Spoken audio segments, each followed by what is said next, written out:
আসসালামু আলাইকুম ওয়া রাহমাতুল্লাহি ওয়া বারাকাতু।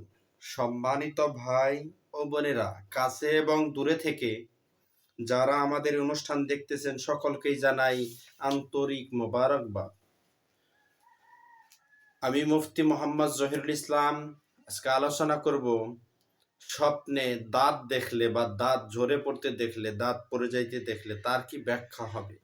এই ব্যাখ্যা কি আমাদের ভবিষ্যৎ জীবন খারাপ কিছু ঘটতে চলেছে তার ইঙ্গিত বহন করে, নাকি ভালো কিছু ঘটতে চলেছে তার ইঙ্গিত বহন করে? আসুন আমরা জেনে নেই তাফসিরুল আহলাম আল্লামা মুহাম্মদ ইবনে সিরিন রহমতুল্লাহি আলাইহির কিতাব থেকে। আল্লামা মুহাম্মদ ইবনে সিরিন রহমতুল্লাহি আলাই বলেন, স্বপ্নে সামনের দাঁতগুলো পড়ে গিয়ে নতুন দাঁত গজাতে দেখলে তার চেষ্টা এবং অবস্থার পরিবর্তন ঘটতে পারে। যদি দাঁতগুলো পড়ে যাচ্ছে, সামনের দাঁতগুলো কিন্তু আবার গজিয়ে যাচ্ছে, তাহলে তার অবস্থার পরিবর্তন হবে। যদি দেখে উপরের দাঁতগুলো তার হাতে পড়ে গেছে, তাহলে এটা ওই সম্পদের আলামত যা তার হাতে আসবে। সুবহানাল্লাহ, সম্পদ পাবে। দাঁতগুলো তার কুলে পড়তে দেখা স্বপ্নদ্রষ্টার পুত্র সন্তান জন্ম গ্রহণের ইঙ্গিত বহন করে, যা তার কোলে আসবে। মাটিতে যদি দাঁতগুলো মাটিতে পড়তে দেখে, বা দাঁত একটি দাঁত বা কয়েকটি দাঁত মাটিতে পড়তে দেখে, স্বপ্নদ্রষ্টার মৃত্যু হওয়ার আলামত। ঝরা বা পতিত দাঁতকে মাটিতে পোতা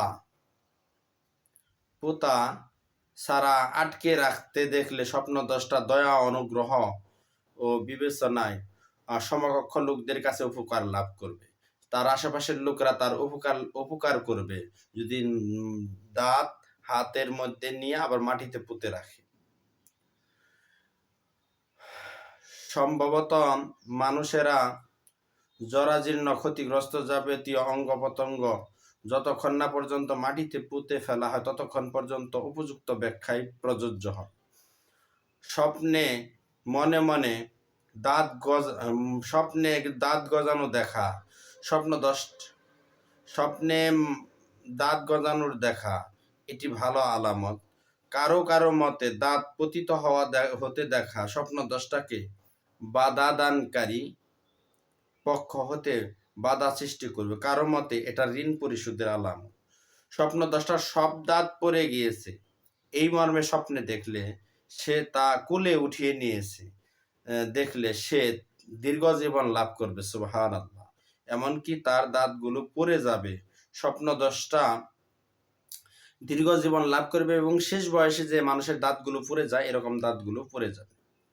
স্বপ্নদ্রষ্টা পরিবারের লোক সংখ্যা বৃদ্ধি পাবে।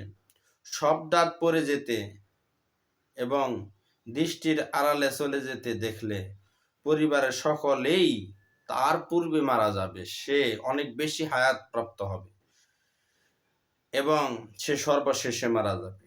মাঝে মধ্যে এটা সেখানকার বয়োবৃদ্ধ ও সমবয়স্ক লোকদের মৃত্যুর আলামত। অনেক সময় আছে সব দাঁত পড়ে যেতে দেখলে তাহলে মনে করতে হবে তার সমবয়স্ক এবং তার চাইতে বয়োবৃদ্ধ সবাই মারা যাবে তার আগে, এই তারই আলামত। আল্লাহ তাআলা আমাদের সকলকেই এই ধরনের স্বপ্ন দেখলে বিচলিত না হয়ে আল্লাহর কাছে দোয়া প্রার্থনা করা, তওবা ইস্তেগফার করা, এটা আমাদের জন্য অত্যন্ত জরুরি। আল্লাহ তাআলা তৌফিক দান করুক, আমিন।